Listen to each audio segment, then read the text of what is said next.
was a minority, a very tiny minority.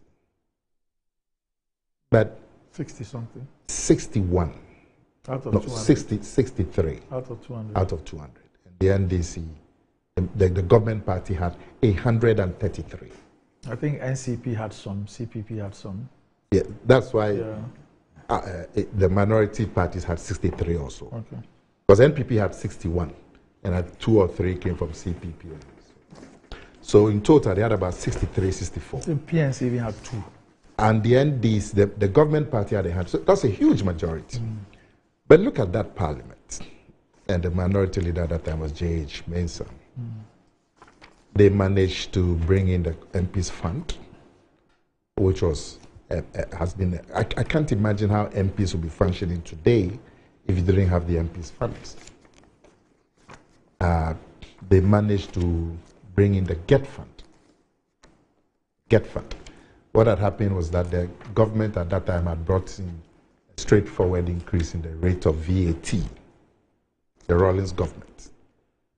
And that was the time there was some jet matter and offshore, those were the days there was some offshore business and all of that, offshore companies, and the Rawlings jet. And they were bringing in an increase in VAT, and the minority stood up against it. So they went and came back and dressed it up and said, okay, so instead of just being a straightforward increase in VAT that's going to go into the government funding, we'll set it aside for education and call it a GET fund. If the minority hadn't stood up, you wouldn't going to have that change of mind from the government. The issue of the rollover ministers and so on. And these were just 61 people, literally a third. Now you have to get fund. Yeah.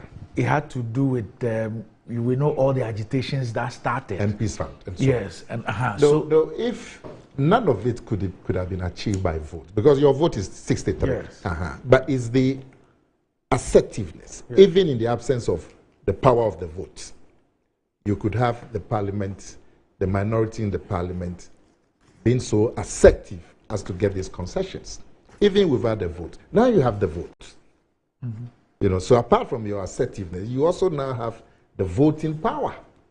Now, apart from the election of the speaker, the only time that a minority, the minority in parliament today, the NDC group, won anything on the floor, I believe had to do with was it a budget, which was later overturned by the courts. Sammy, correct me.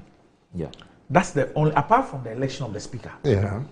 From when? I agree with you. Yes. The only time that the NDC ever won something on the basis of votes had to do with that one. That was overturned by the Supreme Court. Yeah. Otherwise, on the basis of the vote, the NPP is made sure that the +1 has always worked. You've had many cases in this parliament where they themselves have come out to say that we are against this policy or we are against this appointee and we are against. They make statements and then they go and they're not able to do what they said they would do. Who, you mean the minority? Yeah. You know, so I'm saying that the potential for, because really, are you happy with the oversight role of this parliament? You know, I'm not, but I will not, I'm not, but where maybe I depart, the departure which would be placing the blame on just the minority. And I give you a couple of examples. For example, if the majority says that we don't want the finance minister, we think that he's not delivered, he's not whatever. 88 of us say that he should go out. And the NDC, which is in a minority, then initiates steps to take him out. Then they say that, okay, our position is that we don't want him, but he will not be at your instance. We will not support it. Although what you seek to do, I mean, it's exactly what we want. But it will not go on record that you did that. So we won't support you. And then the thing is subjected to a vote. And the +1 makes them win. Now, if you look at some of the examples that you gave, like the GET fund and all those things, the executive at the time, President Rawlings's government, could have said that I have the votes. No matter what the 61 people say, no matter what they say in Parliament, I want VAT passed, take it there, and go and pass it and damn the consequence. But the executive did not take that position. They decided to take a different position. What do we see in this Parliament? Yeah, but have you asked yourself why the executive in 1999 decided to take that position? Well, because they were afraid of the minority. That what would the minority do? They didn't want, they could have said, like you are saying, yes, let's vote on it. Yes. But they didn't want the political fallout. Yeah, so that's why, that's the comparison I'm making, Anna, to you. So I'm saying that in this case, I'm saying that the minority at that time yes, was so accepting. Also look at the attitude of the executive. Let me deal with you. You see, your case is that both sides should be blamed. But our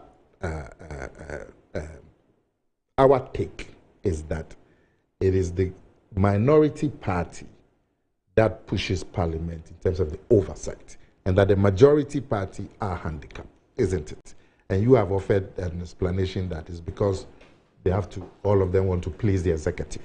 So it falls on the minority to be able to push Parliament's oversight through. But you need a number. Because the majority, and I'm saying that now you have, the numbers are equal. They don't have it. It's just one. So I've demonstrated to you that apart from the speaker's election, anything, you would agree, any controversial thing, you would agree that even when they themselves have come out with a stated position, they go there and they go and compromise on their position. Well, so that shows you that I don't need laboratory. Sammy Okudzeto is a live example. Let me use that living testimony. Living testimony to that case, where he will not tell you, but Sammy Okudzeto clearly resigned because he was frustrated at his group's inability to do what they said they would do on the floor. It's a living testimony to that situation. So I'm saying that now the conditions are ripe if you compare to 1993, 1997, 2001. This is the time that the numbers. I mean, you've had situations where the government party has a majority of about 60, 70, so they can afford to relax because they know whatever happens, they'll get their way. Now it's been narrowed to nearly zero. That's what I was inviting you to look at this perspective. That if you had a majority, 97 Parliament, an overwhelming majority, where even if half of the majority decide to do that out of the goodness of their hearts. No, what could the minority have done? No, they could. What could they have done? No, you and I agree. Yes. That the government at that time, with the majority they had, could have forced the issue. Yes. Yes.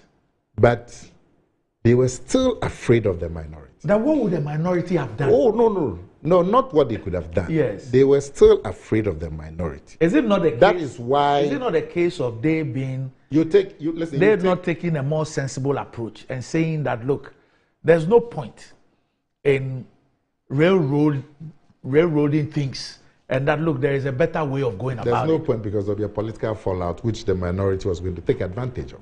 But you see, what you need to draw your mind to is that where the current minority have even stated a position, and they go there and they're not able to defend their position. Like which one? For plenty. Fighting. I saw them applauding when Dr. Bawumia said he would withdraw. I saw them applauding. Yes. And they were the same people. No, that's the majority side. Yes, they were the same people who were prepared to throw blows. Yeah. Not even thinking of whether their children or grandchildren will see them do that. No, I think the blows throwing was because somebody made an effort to attack the speaker. The speaker? Aye. No, that's what brought the fight. No, whichever, that's what brought the fight. No, whichever way. I'm saying so that there was we went that far. So I'm just comparing a tax measure like e-levy as against the VAT, which later became a GET fund, and the composition of Parliament, and how both executives behaved. That an executive that even had an overwhelming majority was prepared to try and, change the things to ensure that you have. And then you have another case where there is an executive that says that, look, even if it is one, I am prepared to use that one to force my way through. Yes. So sometimes in the support of the minority, they will be constrained because of the troubles that they had to go through. And if you keep to that stand, that then constrains the attitude of government. But if when you come and state a position and then you go and compromise on it, next time you state a position, government doesn't take you serious. That's what I'm saying. Now, when you take the VAT thing, it was towards elections. Elections were going to be held in 2000. The government was struggling in terms of the public opinion. You had a jet. The president at that time had ordered a jet, all kinds of somersaults to get his gun to us. What do you remember those terms? And these have become big issues. Special purpose vehicle. That's what the word. Special purpose vehicle. That's the first time I heard of it. Yeah. Special purpose vehicle, Cayman Islands. Yeah. They want to buy a jet. They had gone to Cayman Islands, set up a special purpose vehicles, all kinds of it. And the government was reeling under the embarrassment that was being visited on them by the minority in parliament. And these have become big. The minority had raised these matters to become big national issues. And then they had brought the VAT in late 1999. Yeah.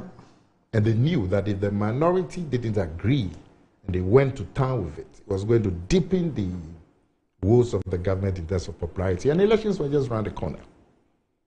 So they went to cabinet, thought about it, what do we do? And then somebody said, why don't you dress it up as something that will be solely dedicated to education?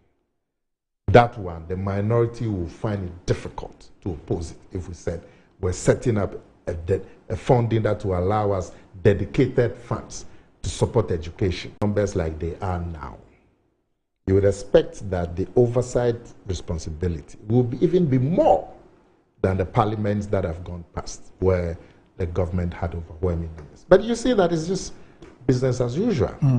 And Okudzeto's resignation should show you his own, and I'm sure there were many colleagues of his who chose not to resign. He chose to take a stand and push it to the wall and say, look, I'm not going to be part of this. But I'm sure there are many members, many of his colleagues, who also were frustrated at the inability of the minority to take advantage of the numbers. So that's where my disappointment comes from. Let me read this to you before we bring some in. This is from the Honorable John Jinapo, MP for Yape-Kusogo. Okay, it says, those things were achieved because the government in power was a listening government. Take e-levy, a JAPA deal, and all the taxes introduced